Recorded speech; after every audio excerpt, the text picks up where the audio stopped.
What's up, guys? It's Alex again. We got Noah back there. So today we are going to be pulling this motor. Right now it has no compression. We did a little dyno day yesterday. After a track day, we were going to take it out to OSW TRC no prep, and on the dyno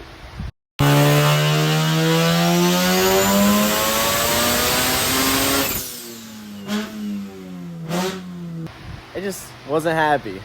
So we're gonna start pulling the motor. We found out it's probably the housing, the rotor housings, because when we got the motor refreshed and all, he noticed that they seemed a bit weak. So we're gonna get it pulled. All right, what we're gonna start with is draining all the water slash coolant out. Only has water in it because you're not allowed to run coolant on a drag strip. So we're gonna pop the lower radiator hose off, and down in here, let's see if we can see it. Yep, right there. That little hex head, that's the coolant drain for the motor. So we're gonna drop that out. Since it's water, we don't really need to dispose of it. All right, so we got the coolant drain. We took the hood off while we were at it, and we started just taking the easy stuff off for now, like the charge pipe, radiators out. Now we're just labeling and pulling stuff off as we go. Pretty much this is like really simple, since the fuel tech is really nice and easy, and most of the stuff are already labeled, but pretty much it's just plug and play.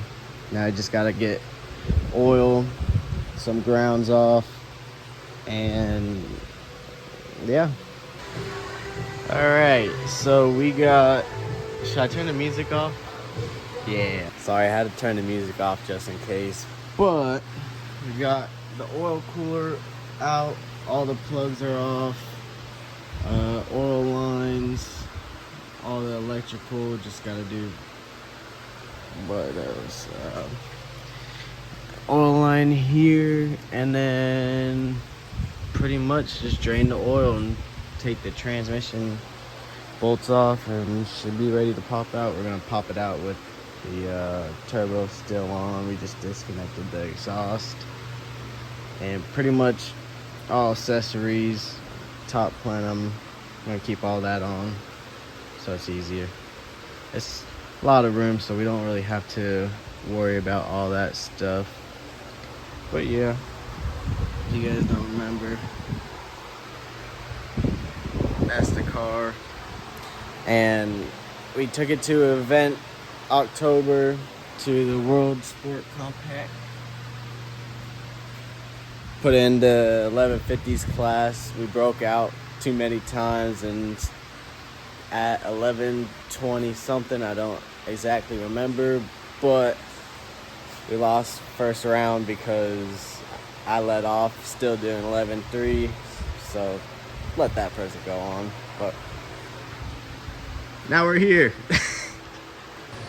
All right, I am underneath the car. I just took the starter wires off. I just gotta get that starter bolt, and then pull the bell housing bolts off, and then should be almost done. All right, so me and Noah got all the bell housing bolts off the starter. All we really got to do is just pull the motor mounts down there and then lift her out. Just realized this is hard mounted, so we gotta pop either the front housing off or the whole turbo. Probably just take the housing off, because we gotta slide the motor forward in order to get off the shaft, and then we come right up. All right, so we got the cherry picker hooked up to the rotary. So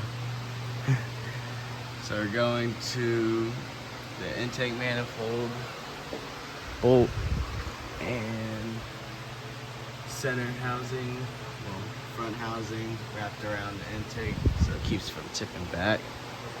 A little bit of jerry rig coming from the side, mainly because we can't really fit the hoist that far. This thing got like 3 feet of dead room. Like, we could fit Ryan in between here. So we're gonna try and pull it out from the side and then possibly lower the car down just enough for it to get over. I might take this fender off because I'm not sure if we're gonna crush it with the jack, so we'll see.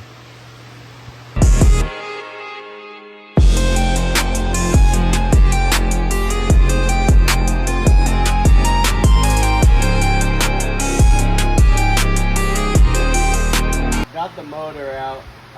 Accidentally forgot to click time lapse when we first started. You would have saw us kind of struggling. But it wasn't as bad as we thought. Me and Noah were kind of overthinking it a little bit.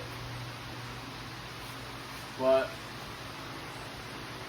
it may look pretty big, the motor and all, but you take off this, the manifold, your accessory drive, and you got a 18-inch block plus another 3 inches for your oil components. But other than that, it wasn't that hard.